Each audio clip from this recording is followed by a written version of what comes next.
누가 진짜 성공한 사람일까요? 우리는 오늘 8번째, 누가 진짜 성공한 사람인가를 깊이 생각하는 시간을 가졌으면 좋겠습니다. 세상에서는 보편적으로 어떤 사람을 성공한 사람이라고 말하는지 우리는 너무 잘 알고 있습니다. 가장 큰 명예, 부, 권세를 가진 사람이라고 보편적으로 말합니다. 혹은 그런 사람을 친밀하게 알고 그 사람과 친구처럼 가까이 지내는 사람을 성공한 사람이라고 합니다. 그래서 대부분의 사람들은 자기 자신도 큰 명예와 권력과 부를 갖기를 원하지만 그런 사람들을 친구로 두려고 안간힘을 쓰는 것을 너무 잘 알고 있습니다. 그렇다면 그런 논리에 비춰 볼 때 우리는 누구를 친밀히 아는 일에 힘을 써야 될까요? 만물 중에 누구를 가장 가까이 하는 일에 전심전력을 다해야 될까요? 여러분이 짐작하건대 하나님입니다. 그분을 인격적으로 알고 그분을 가까이 하기 위해서 정말 전심전력을 다해야 됩니다. 그런데 안타깝게도 많은 그리스도인들이 그렇게 하고 있지 않다는 것을 또한 우리 자신을 포함해서 우리가 너무나 잘 알고 있습니다. 심지어 어떤 그리스도인들 중에서는 인생의 영원한 가치성을 갖지 않은 일을 위해서는 모든 노력을 다하고 시간을 쏟으면서도 하나님을 친밀하게 알고 가까이 하는 그 일을 위해서 노력하고 시간을 들이는 것을 낭비라고 여기는 사람들이 얼마나 많은 줄 모릅니다. 그래서 하나님 아는 일에 뭔가 시간을 들이는 건 낭비라고 여겨요. 절대로 그렇지 않습니다. 어떻게 하나님을 친밀히 알고 가까이 하기 위해서 노력하는 것을 낭비라고 할 수가 있겠습니까? 저는 화가 납니다. 하나님 아는 일은 절대 낭비가 아닙니다. 그건 우리 인생이 가장 많이 투자하고 우리 인생이 가장 고귀하게 여겨야 되는 것입니다. 오히려 하나님 아는 것을 무가치하게 여기고 영원한 가치를 두지 않는 어떤 일에 노력하고 시간을 쏟는다면 그게 진짜 인생의 낭비인 것입니다. 그래서 구약의 호세아 선지자가 호세아서 6장 3절 상반절에 피 맺힌 호소를 한다고 저는 이해하는데 이렇게 되어 있어요. 우리가 여호와를 알자. 어떻게 알자? 힘써 여호와를 알자. 이렇게 되어 있습니다. 여호와를 알자 하는 말로 끝나지 않았어요. 힘써서 여호와를 알자 이렇게 말했습니다. 이 말은 오늘 설교와 연관을 시키면 하나님 가까이 하라는 호소인 거예요. 너 인생에 하나님을 가까이 하는 그 일에 너희들이 힘을 써라 이렇게 말씀하는 거예요. 왜 호세아 선지자는 힘써 여호와를 알자라고 피 맺힌 호소를 했을까요? 호세아 선지자는 BC 782년부터 753년 사이에 북쪽 이스라엘에서 활동했던 선지자였습니다. 이 당시에 북쪽 이스라엘은 여로보암 2세가 통치하는 시기였는데 여로보암 2세는 그 통치 기간이 거의 솔로몬과 맞먹는 물질적 풍요를 만든 시대였습니다. 근데 백성들이 물질적 풍요 앞에서 하나님 아는 것 관심 없었습니다. 하나님 아는데 힘쓰지 않았습니다. 아마 그렇게 생각했던 모양이죠. 우리가 하나님 아는 거 힘쓰지 않아도 우리가 부유하게 살고 잘 먹고 잘 살고 누린다라고 생각했던 것 같습니다. 그래서 그들은 끝내 하나님을 떠나고 말았습니다. 그 결과는 큰 두 가지 재앙을 초래하게 되었는데 우상 숭배와 교만이었습니다. 완전히 이스라엘 백성들이 하나님을 버려버리고 우상숭배자들로 전락하고 교만이 하늘을 찔렀습니다.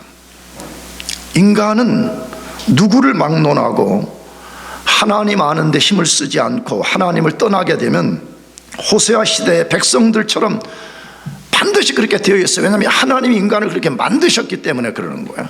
하나님 손에 꽉 붙들리지 않는 인생, 하나님으로부터 점점 멀어지는 인생, 하나님을 알기를 힘쓰지 않은 모든 인간은 호세아 시대의 백성들처럼 된다 그 말이에요.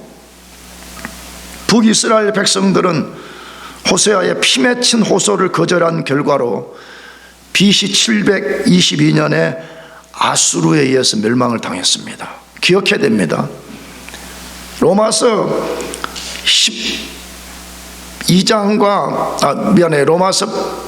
9장과 11장에 근거하면 바울이 이런 말을 해요. 이스라엘 백성들이 멸망한 사건을 빗대어서 원가지들도 아끼지 않았다면 격가지들인 너희들은 어찌하랴 이렇게 되어 있습니다. 여러분, 우리가 하나님을 친밀히 알아가고 하나님을 정말 요한복음 말씀처럼 친구처럼 알고 가까이 하는 것이 사활적으로 중요합니다.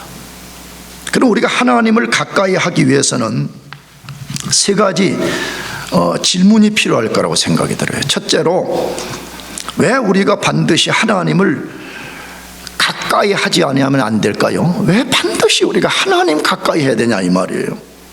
하나님이 대주제이시기 때문입니다. 사도행전 4장 23절 24절에 이렇게 되어 있어요.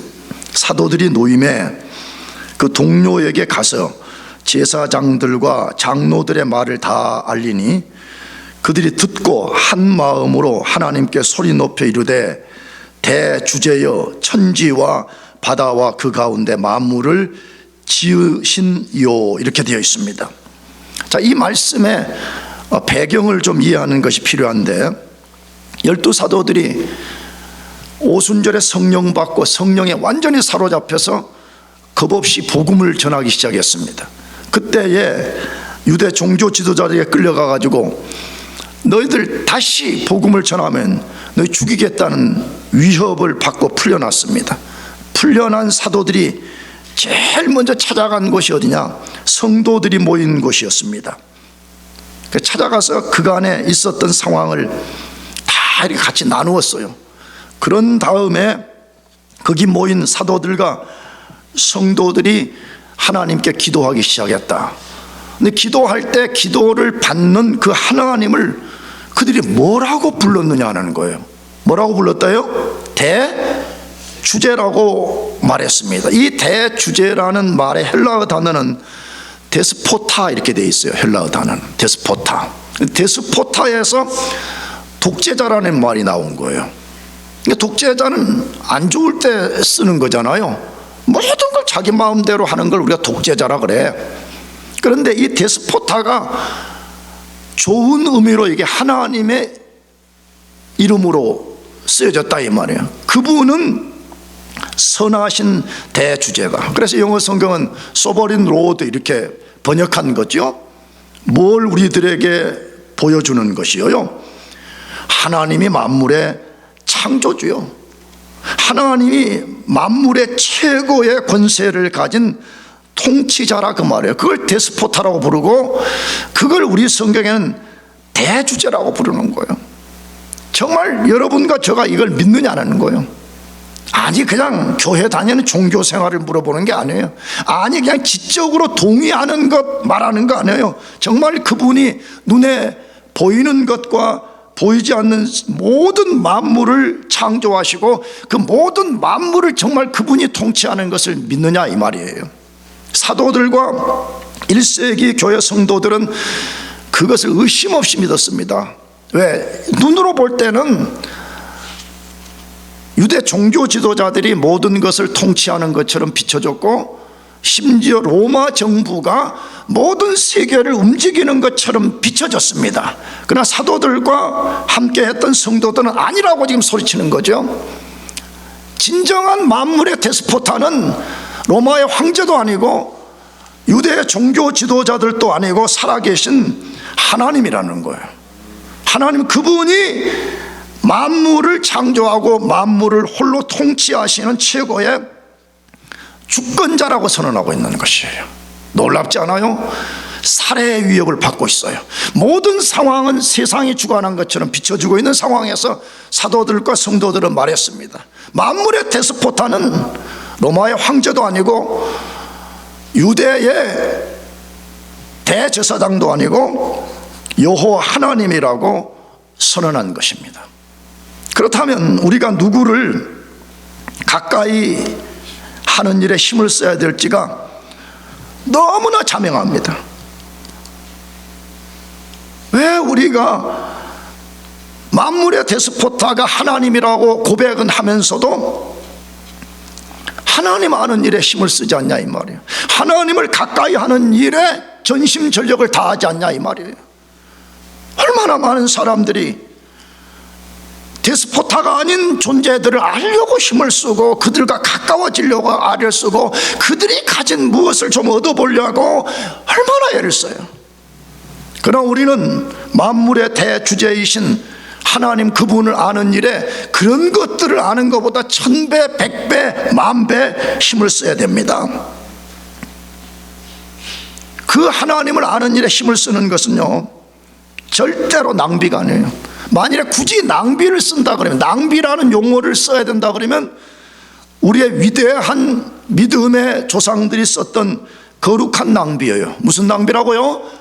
거룩한 낭비예요. 여러분, 우리 인생은요, 그냥 낭비하면 그 인생이 진짜 낭비고 마지막 그리스도의 심판대 앞에 가서 얻을 것이 아무것도 없어요. 그러나 우리가 진짜 거룩한 낭비를 하면 그건 좋은 거예요. 거룩한 낭비를 하면 할수록 그 인생이 그리스도 앞에서 성공적인 인생이 되는 것이에요.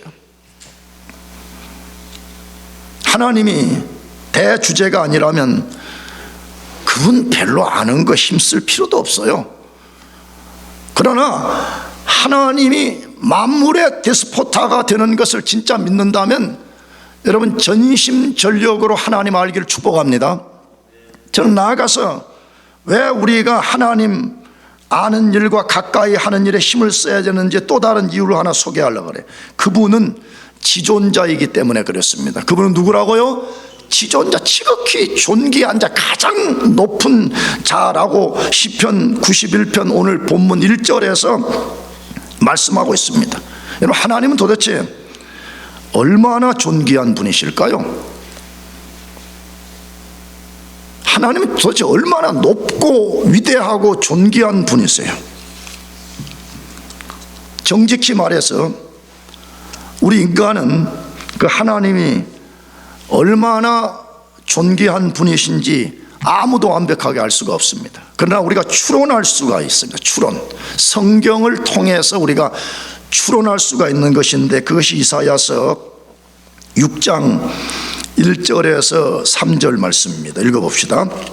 우시야 왕이 죽던 해에 내가 본즉 주께서 높이 들린 보좌에 앉으셨는데 그의 옷자락은 성전에 가득하였고 스랍들이 모시고 섰는데 각기 6날개가 있어 그 둘로는 자기의 얼굴을 가리었고 그 둘로는 자기의 발을 가리었고 그 둘로는 날며 서로 불러 이르되 거룩하다 거룩하다 거룩하다 만군의 여호와여, 그의 영광이 온 땅에 충만하도다 하더라. 아멘.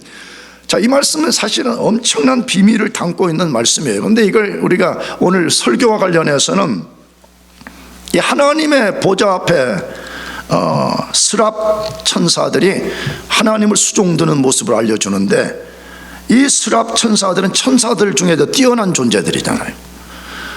그런데 각각의 스랍들이 날개를 6개를 갖고 있다고 말해요. 2개는 얼굴을 가리고 있고 2개의 날개를 갖고는 발을 가리고 있고 2개의 날개를 갖고는 날개짓을 해서 하나님의 미션을 수행하는 걸로 소개되어 있습니다. 자, 그러면 왜 4개의 날개를 갖고 얼굴과 발을 가리고 있을까요?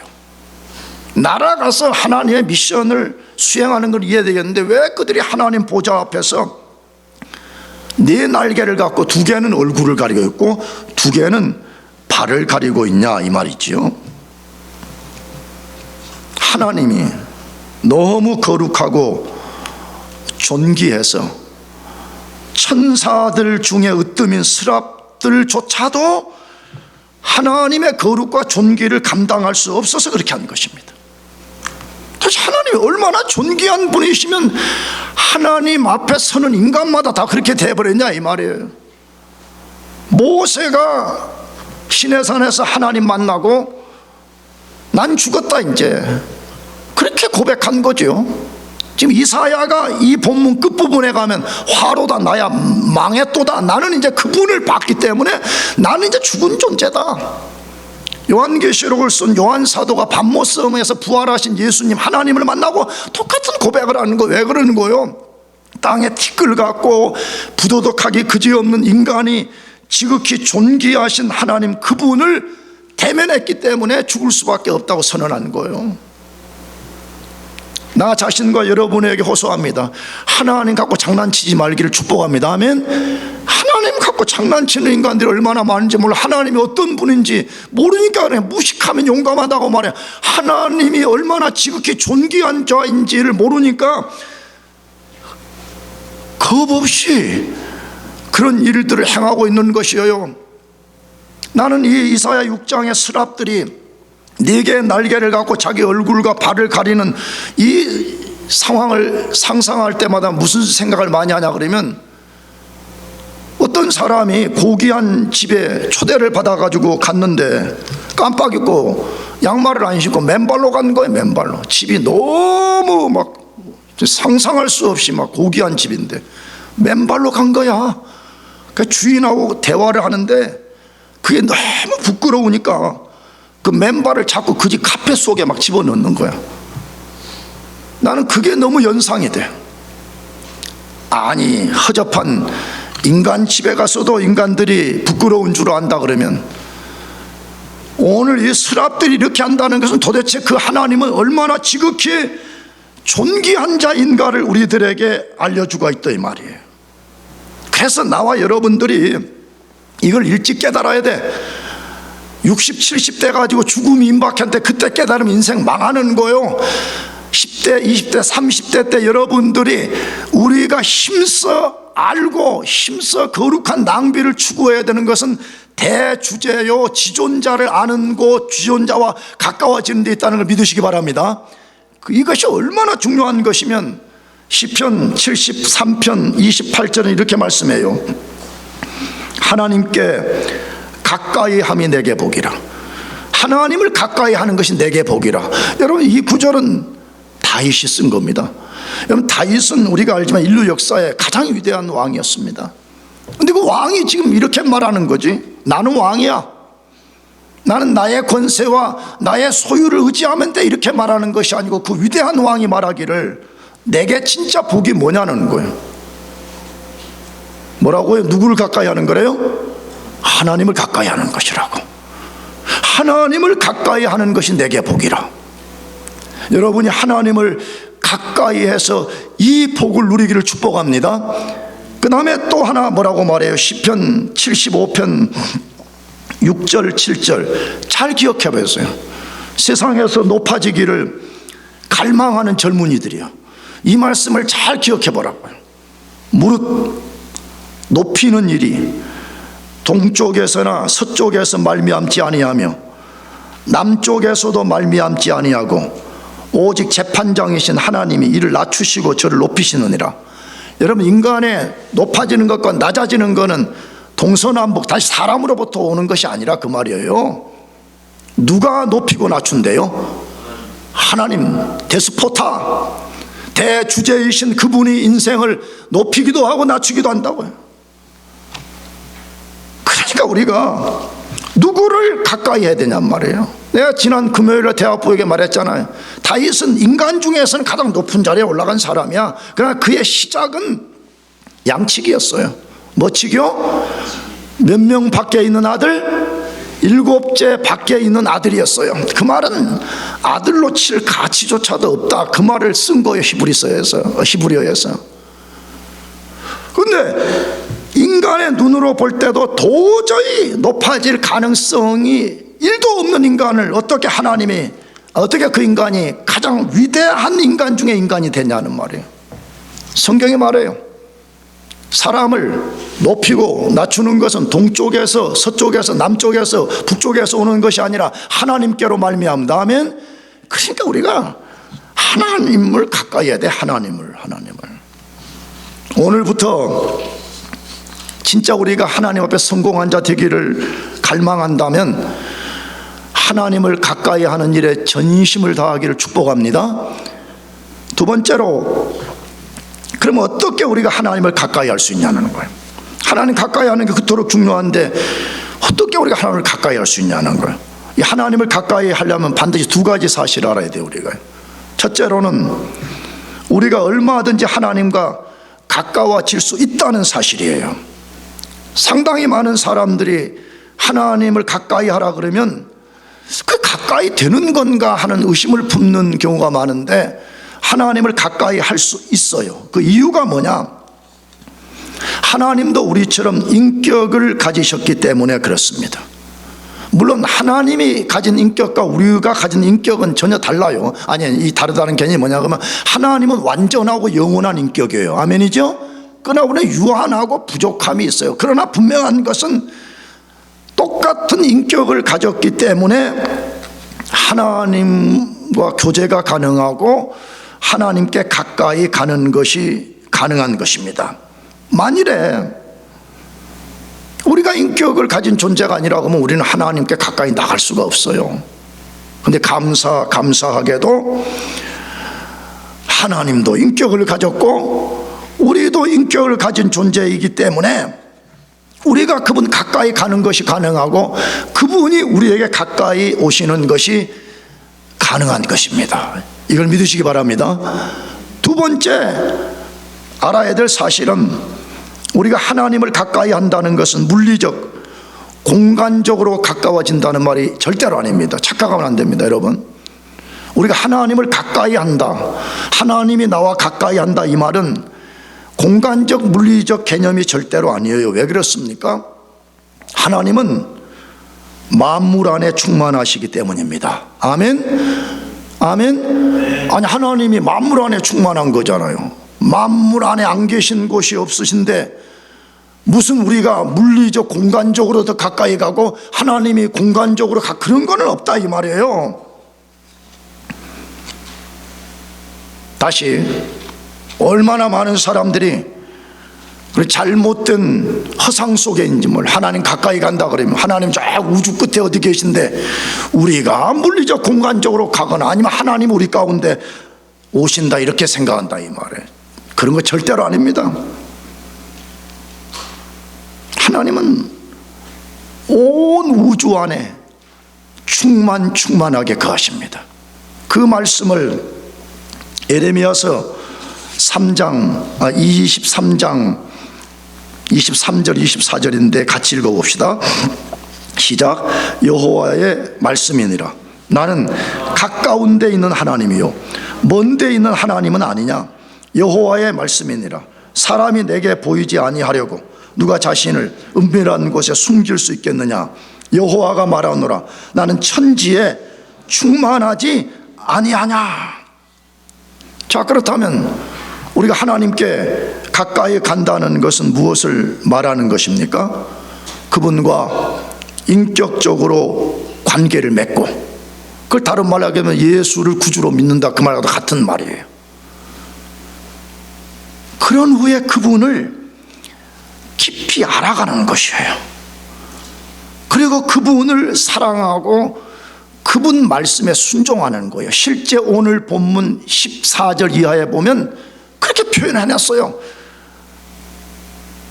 지존자의 은밀한 날개 아래 거하는 자는 하나님을 가까이 한다는 말과 똑같은 말인데 그걸 14절 이하에 보게 되면 하나님을 사랑하고 그분을 아는 것이라 그렇게 표현했어요.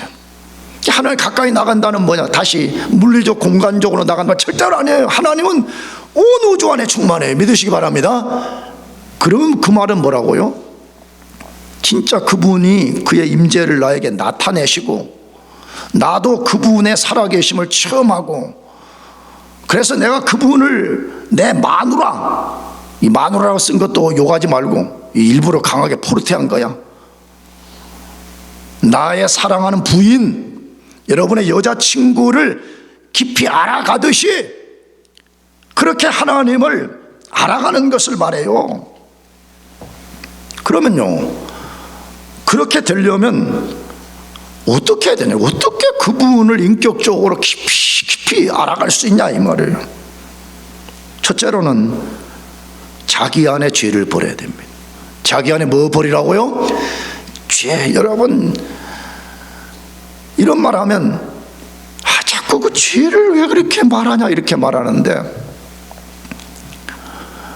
죄를 버리지 않고는 하나님께 가까이 가는 거 불가능한 거. 왜냐 그러면 이렇게 표현해도 되나 모르겠어요. 이것도 좀 부족해. 표현 자체가 물과 기름과 관계야. 죄와 하나님은 물과 기름 관계, 절대 이게 합쳐질 수가 없는 거예요.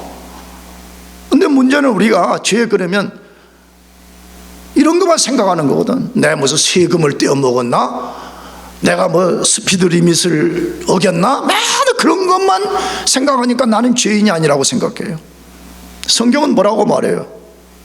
그런 것을 어기는 것도 죄지만 더 중요한 것은 생각의 죄, 마음의 죄, 영혼의 죄, 하나님께 대해서 우리 자신을 온전히 드리지 않는 이것을 죄라고 하면 더 크고 위험하고 무서운 죄라고 말하는 거잖아요. 하나님과 관계를 다 깨뜨려 버려요.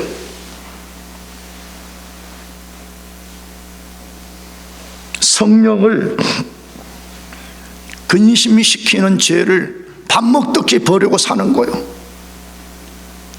너무 성령을 근심을 시켜버리니까 성경 용어로 하면 성령이 그 사람 안에서 소멸돼 버렸어요. 꼭 불이 이렇게 활활 타오르는데 불을 끄기 위해서 물을 갖다가 확 끼얹는 것처럼 그 성령이 그 사람 속에 역사하는 것을 전혀 경험할 수 없도록 죄가 만들어 버린다는 것이에요.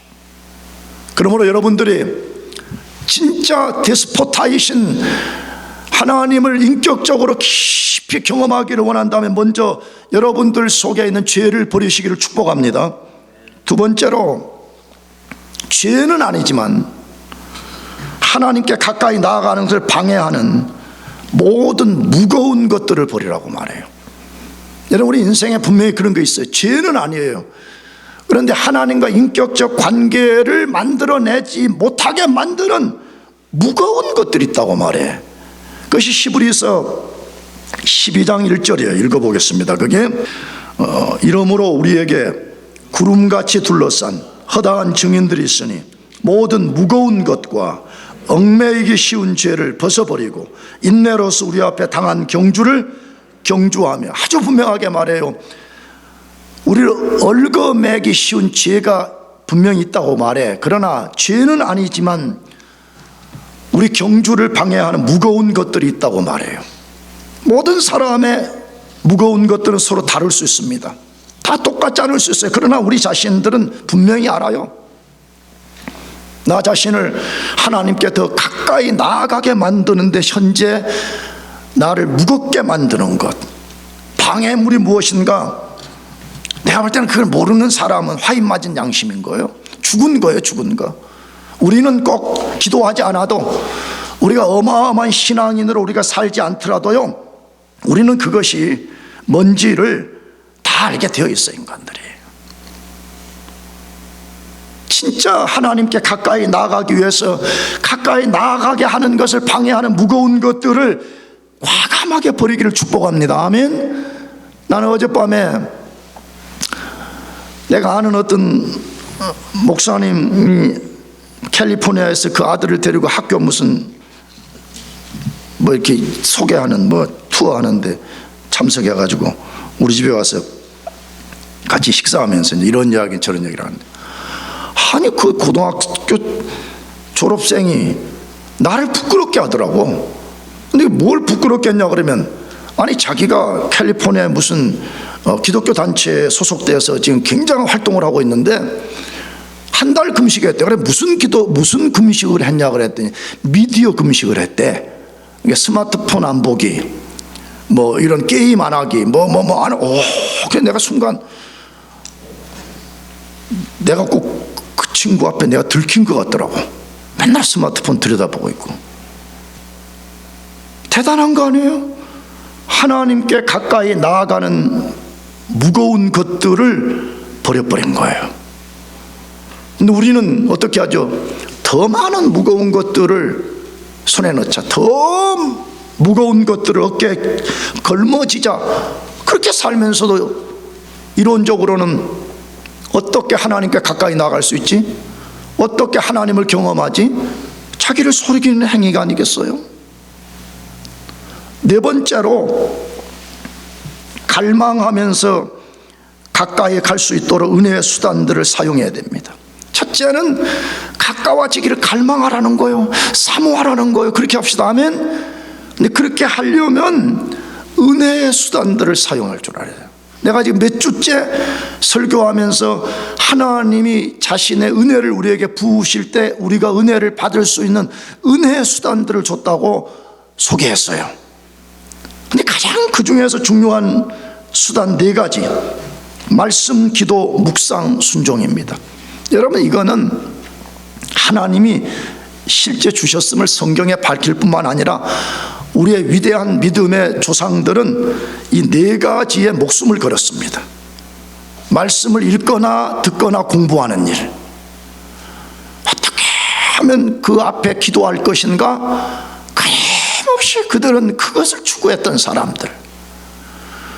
나가서 그들은 말씀을 읽을 때 그 말씀을 묵상하거나 아니면 그들이 깊은 명상 속에서 하나님이 어떤 분이신가, 그분은 데스포타라고 말하는데 정말 그 데스포타라는 의미가 무엇인가를 깊이 묵상했다고 말해요.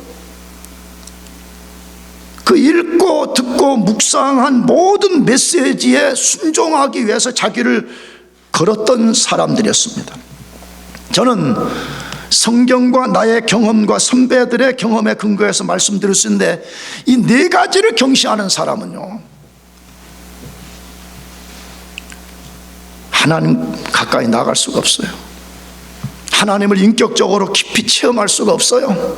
그런 사람은 이론적으로는 하나님이 만물의 데스포타라고 노래하고 말할 수 있지만 그의 데스포타됨을 절대로 경험할 수가 없는 것입니다. 그래서 신약 야고보서를 쓴 야고보가 4장 8절 상반절에 똑같은 도전을 하는 거예요. 뭐라고? 하나님을 가까이 하라. 그리하면 너희를 가까이 하시리라. 하나님을 뭐 하라고요? 가까이 하라고 말해. 그리하면 너희를 가까이 하시리라. 여러분, 이거 아까 공간 개념 아니라 그랬죠? 우리가 진짜 하나님을 인격적으로 체험하고 알기를 갈망해서 우리가 그것을 진짜 사모하고 나간다면 하나님도, 인격을 하신 하나님께서 우리 가운데 자기 자신의 임재를 나타내 주겠다 이 말이에요. 그래서 어떤 신학자는 이렇게 표현한다고요. 우리가 만일에 진정한 갈망의 자세를 가지고 하나님께 한 걸음을 나가면 하나님은 세 걸음을 다가온다. 나는 그것이 20년 전에 어디 책에서 읽은 말인데 너무 좋아가지고 나는 그걸 항상 좀 이렇게 생각하는 거예요. 내가 진짜 전심을 다해서 하나님께 한 걸음 나가면 하나님 몇 걸음 다가오신다고요? 세 걸음 다가오신다. 마지막 세 번째로, 하나님을 가까이 할 때 받는 복은 무엇인가 하는 거예요. 진짜 우리가 하나님을 그렇게 가까이 한다면 하나님은 어떤 은혜를 우리에게 부어주시는가 하는 거예요. 오늘 본문 시편 91편 1절 상반절에 하나님을 가까이 하는 것을 뭐라고 표현했어요? 지존자의 은밀한 곳에 거하는 자라, 그렇게 말했습니다. 지존자의, 지극히 존귀한 자의 은밀한 곳에 거하는 자라, 그렇게 표현했습니다.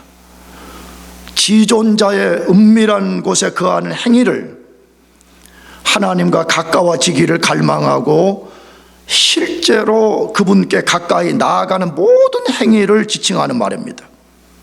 그런 사람에게는 하나님이 약속한 복이 있는데 그게 91편 1절 하반절에 되어 있어요. 우리가 읽은 개역 성경은 조금 번역을 좀 매끄럽지 못하게 했다고 나는 생각이 들어요.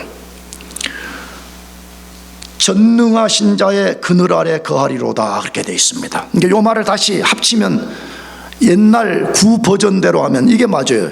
히브리어를 보니까 지존자의 은밀한 곳에 거하는 자는 전능하신 자의 그늘 아래 거하리로다 이렇게 옛날 번역은 번역해 놓았거든요. 무슨 뜻입니까? 하나님을 가까이 하는 사람을 하나님 자신이 전능한 능력으로 보호해 주신다는 약속이에요.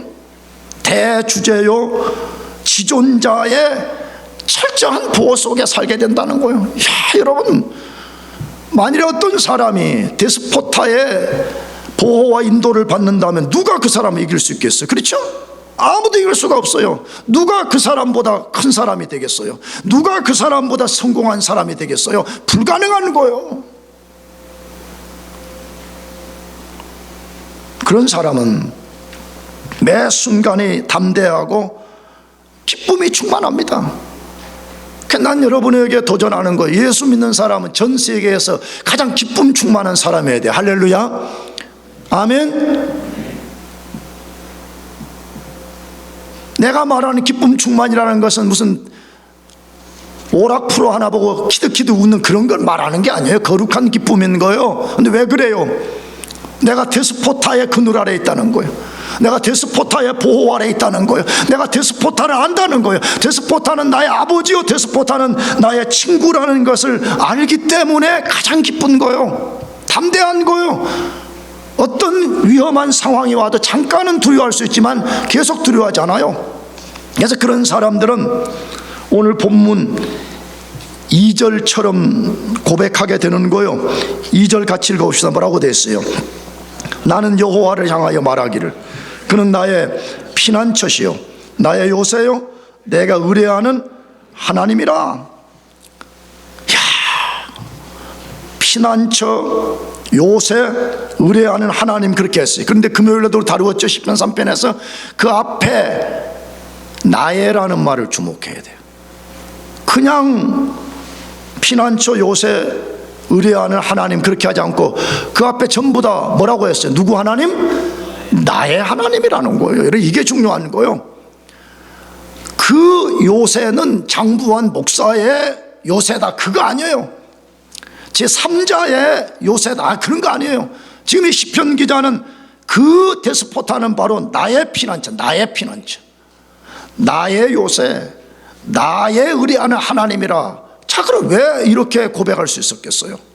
물론 미래적으로 그 하나님이 앞으로 나의 피난처가 되어주시면 참 좋겠다, 나의 요새가 되어주면 좋겠다는 이렇게 기대로도 할 수 있겠죠. 그러나 시편은 그렇게 쓰여진 게 아니잖아요.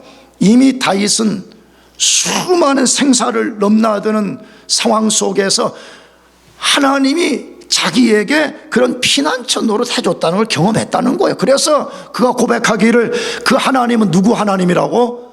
나의 하나님이라고 지금 말하는 거예요. 이거는 천지를 갈라내는 말씀이잖아요. 제3자의 하나님, 영광교회 담임 목사의 하나님, 그런 거는 그 하나님이 그 사람과 무슨 관계가 있어요? 시편 기자는 뭐라고 다시? 그 피난처는 나의 피난처요, 그 요새는 나의 요새요, 그 하나님은 나의 의뢰하는 하나님이라 라고 고백하고 있는 것입니다. 무엇 때문이라고요? 하나님을 그렇게 경험했기 때문이에요. 여러분, 하나님을 그렇게 경험하기를 축복합니다. 하나님을 실제적으로, 인격적으로 여러분의 배우자와 여러분의 여자친구와 남자친구와 여러분의 동료 친구들과 뭔가를 체험하고 나누는 것처럼 그 하나님을 그렇게 경험하라 이 말이에요. 그래야만이 우리도 어떤 상황에서도 떨지 않고 그 요새이신 하나님이 나의 요새라고 고백할 수 있는 거예요. 나의 피난처라고 말할 수 있는 것이 나의 하나님이라고 고백할 수 있어야 되지 않겠어요?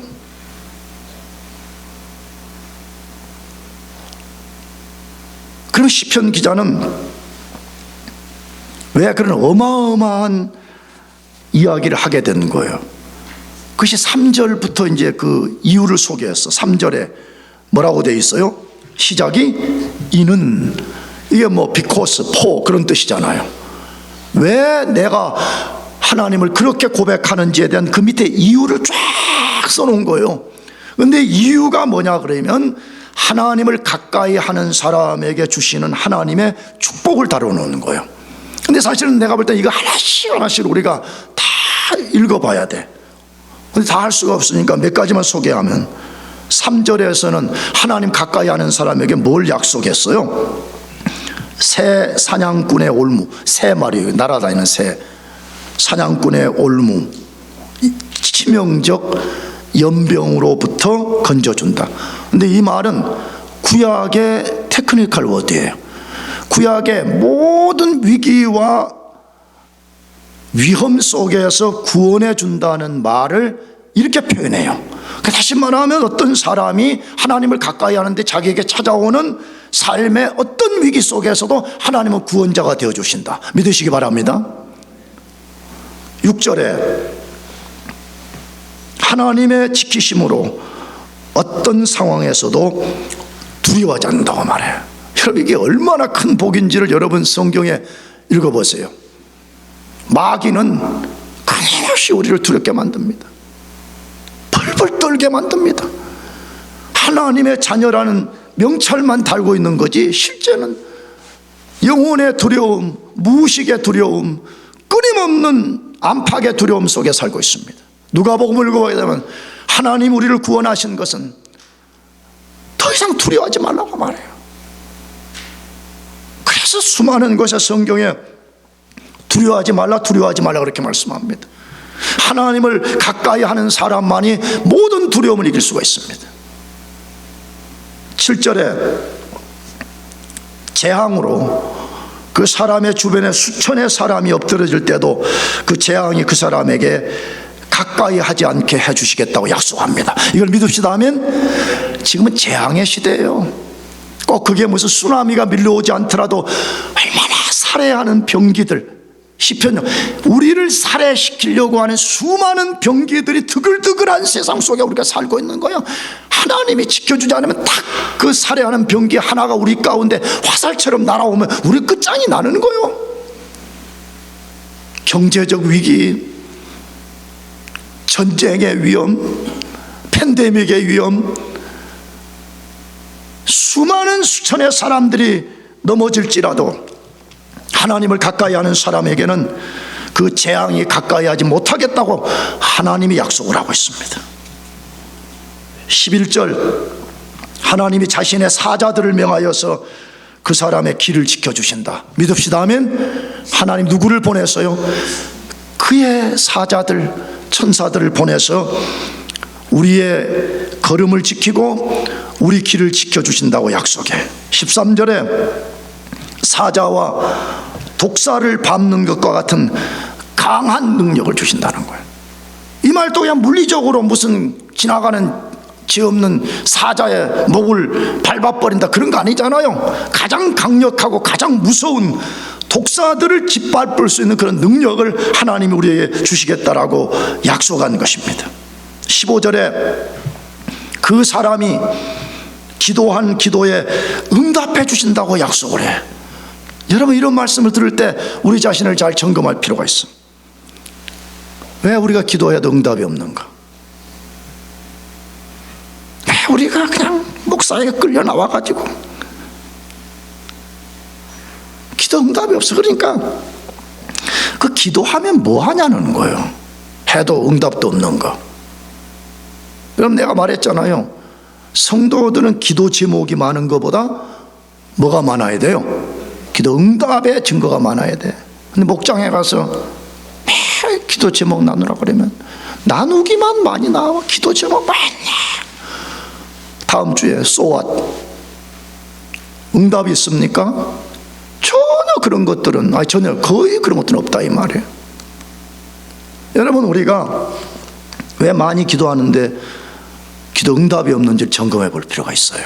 혹시 여러분과 제가 하나님을 가까이 하지 않으면서 내 필요만을 구하는 것 때문에 응답이 없는지 점검해 볼 필요가 있는 것입니다. 16절에 장수의 복을 준다고 말했어요.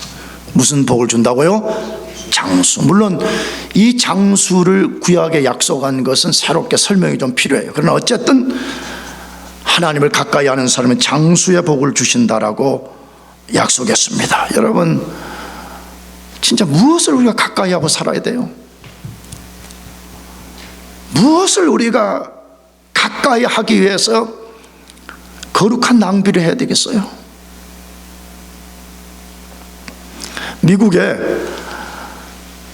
역사에 미국은 큰 리바이벌 2번 일어났었습니다. 한 번은 조나단 에드워드를 통해서 하나님이 일으키셨고, 하나는 D.L. 무디를 통해서 일으켰습니다. D.L. 무디가 얼마나 위대한 전도자였는지는 아는 사람은 압니다.